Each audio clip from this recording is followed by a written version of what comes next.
السلام عليكم ورحمة الله وبركاته. أهلا بكم في مقطع جديد من قناة كوكب المريخ. نتحدث اليوم عن السلطان السلجوقي طغرل بيك. ينتمي طغرل بيك إلى قبيلة كينيك التركية التي اعتنقت الإسلام سنة 374 في عهد زعيمها الغازي سلجوق الذي حارب ملوك الترك الوثنيين، واستكمل مسيرته ابنه أرسلان ثم ابن أخيه طغرل بيك.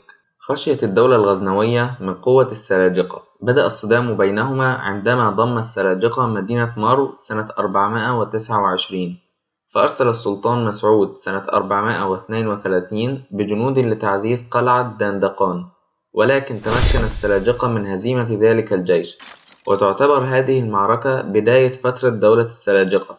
وفقدت الدولة الغزنوية سيطرتها على خراسان، فتمكن السلاجقة من ضم نيسابور. نظم طغرل بيك أمور الدولة الناشئة إداريًا، وأوكل لكل فرد من آل سلجوق إدارة إحدى المدن لضمان وحدة السلاجقة، وبذلك لم يتبقى سوى اعتراف الخليفة العباسي بالدولة السلجوقية ليضفي للسلاجقة شرعية الحكم.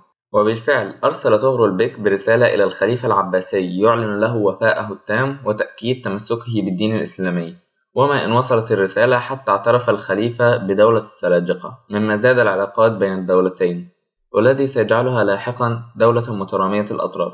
وفي سنة 433 توجه طغرل بيك إلى إقليمي جرجان وطبرستان لينهي بذلك حكم الدولة الزيارية، وبعد ذلك توجه لفتح بخارى، مما زاد قوة السلاجقة في بلاد فارس وما وراء النهر. وسارع حكام الأقاليم بالخضوع للدولة السلجوقية، مما أتاح للسلطان طغرل بيك التوجه إلى عمق فارس مدينة الري حتى فتحها وجعلها عاصمة للدولة.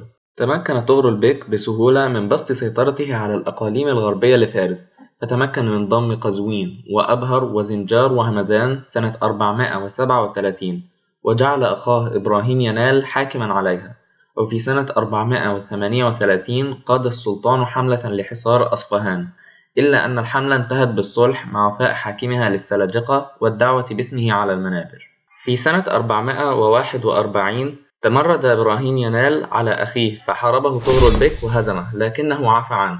وفي سنة 443 أرسل طغرل بيك جيشا لفتح كرمان، وتمكن من ضم الإقليم لحكمه، وقاد بنفسه حملة سنة 446 لفتح إقليم أذربيجان، ودخل عاصمته تبريز. توجه إبراهيم ينال بحملة على بلاد الأناضول بداية من سنة 440 حتى سنة 447. كانت الحملة عبارة عن غارات متفرقة. هاجمت تلك الحملة مدنا عدة كملاذ كرد وطرابزون، وواجهت تلك الحملة جيشا كبيرا من الروم تمكنوا من هزيمته. وانتهت الحملة بالصلح مع إعادة افتتاح مسجد القسطنطينية وإقامة الخطبة باسم طغرل بيك، مما سهل فرض نفوذهم شرق الأناضول.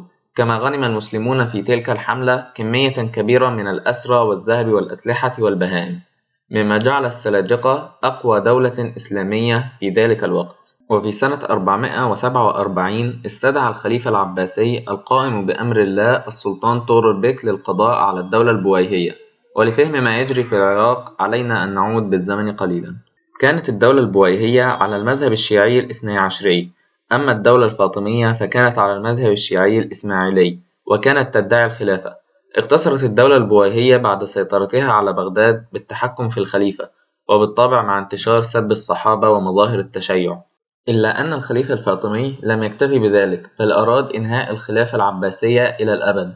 لذلك قام بإرسال علماء لنشر الدعوة الفاطمية، وكان أبرزهم المؤيد في الدين هبة الله الشيرازي، وانتشرت دعوته حتى وصلت السلطان البويهي وتأثر بها. إلا أن الخليفة العباسي هدده باستدعاء السلاجقة إذا لم ينهي الدعوة الفاطمية، فهرب المؤيد إلى مصر سنة 436. ولكن دعوته تركت أثرا كبيرا، وزاد نفوذ الفاطميين، وأصبحت مدن العراق تؤذن بحي على خير العمل والدعوة للفاطميين.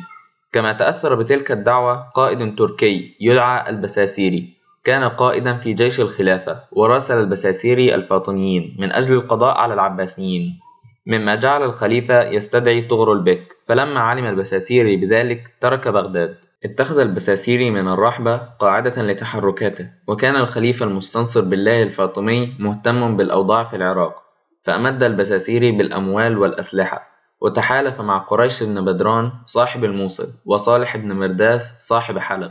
تمكن قريش بن بدران من استعادة الموصل سنة 450، فلما علم طغرل بيك بذلك سار إليها مع أخيه إبراهيم ينال، وتمكنا من استعادة الموصل وتتبع جيش البساسيري، ولكن إبراهيم ينال انصرف عنه وعاد إلى همدان وأعلن العصيان، مما جعل طغرل بيك يغادر العراق لقتال أخيه.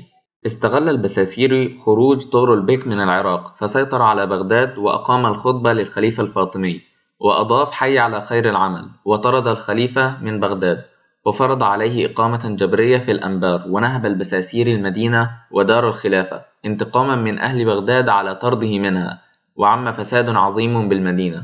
أرسل الخليفة القائم بأمر الله يطلب من طغرل بيك أن يخلص العراق مما وقع بها، وبعد أن فرغ طغرل بيك من قتال أخيه توجه إلى بغداد، وانسحب البساسيري منها قاصدا وسط، ونقل أهله إليها وجعلها مقر حكمه. ودخل طغرل بيك بغداد ثم تبع البساسيري، وانهزم الجيش البساسيري وقتل، وأرسلت رأسه إلى بغداد. وفي سنة 454 توفي السلطان السلجوقي طغرل بيك بعد حياة حافلة بالإنجازات. تمكن في 30 سنة تحويل قبيلته إلى دولة عظمى حمى بها الخلافة العباسية من خطر الزوال، وأصبحت قاعدة لفتح الأناضول. كما حظي السلطان طغرل بيك بالزواج من ابنة الخليفة، وهو أمر لم يسبقه إليه أي من سلاطين الإسلام.